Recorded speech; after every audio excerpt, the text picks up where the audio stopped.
It's Movie Time is brought to you by the Gateway Film Center, 1550 North High Street, Columbus, Ohio. Further details and showtimes online at gatewayfilmcenter.org.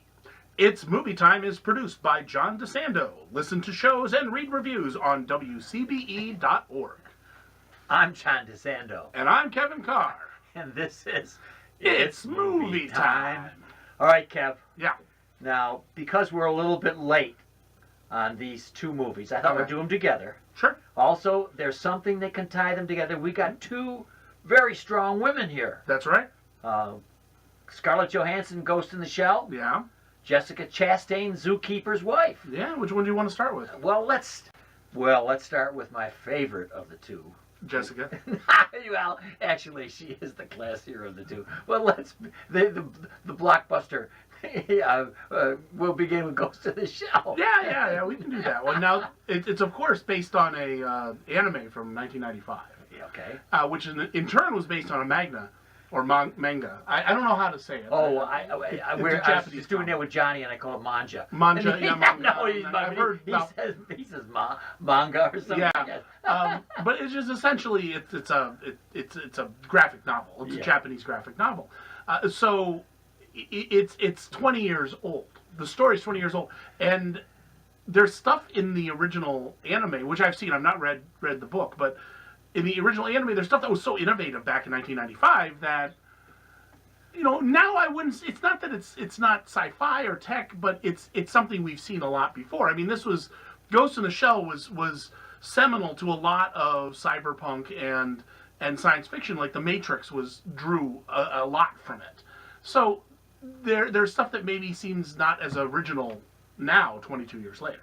Well, what I'm most interested in the progression, although I know this has been around too, of the android, hybrid, cyborg, whatever you want to call them, moving toward humanity. Yeah. And her parts are considerable, but beyond that, her parts are it's kind of pieced together. But you have something in the shell, which they'll call the ghost. Their essence, their spirit. Yeah, their soul, man. Mm-hmm. And I love how these stories move that way. Mm-hmm. We were talking about Logan, for instance, which has nothing to do with this, but it's a superhero. But again, moving toward always, it seems, the human aspect. Yeah. Well, and what's interesting about that is the original anime was very Japanese. It's because it was made in Japan. It's a Japanese property. So obviously it's made by Japanese people for Japanese people. So it has a lot of themes that resonate with Japanese in the middle of the 90s. Now they've updated a lot in the story to make it more interesting to mainstream American, which is why you get so much of the identity. The identity stuff isn't all that prevalent in the original movie. It's more about her tracking down at the time in the movie. It's a hacker, where now it's a terrorist. It's whatever's the buzzword of the century. Look, I think it's pretty exciting, and there's an exciting subtext going on here outside of the movie, which is casting. Yeah. And American. The whitewashing issue. Right, the whitewashing issue. Yeah. With what originally was an Asian. Well, yeah, because it was a Japanese movie. And I think they handle it in the movie.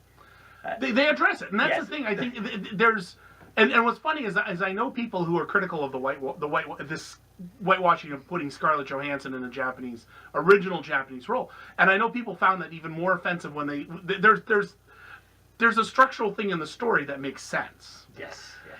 And I know people that were bothered by the whitewashing who that offended them even more. Yeah. Which I'm like, okay, that's fine, but I don't think it was.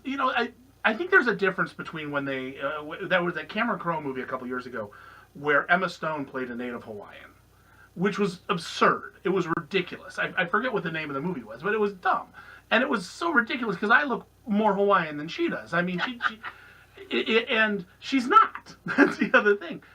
They went for Scarlett Johansson, I think, not because they were trying to water down the story, but because she's a global superstar. She's done action sci-fi before. Lucy was a huge hit. That's right.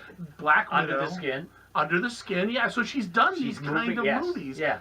It's not like they cast Sandra Bullock in it or something like that. It's a casting that made sense from a global perspective. You are so right, and as I watched it, I was not at all tuned in to that dysfunction because it wasn't. She was integrated beautifully into that film. Yeah. I love the film. So Kevin Carr, Ghost in the Shell, what grade would you give it?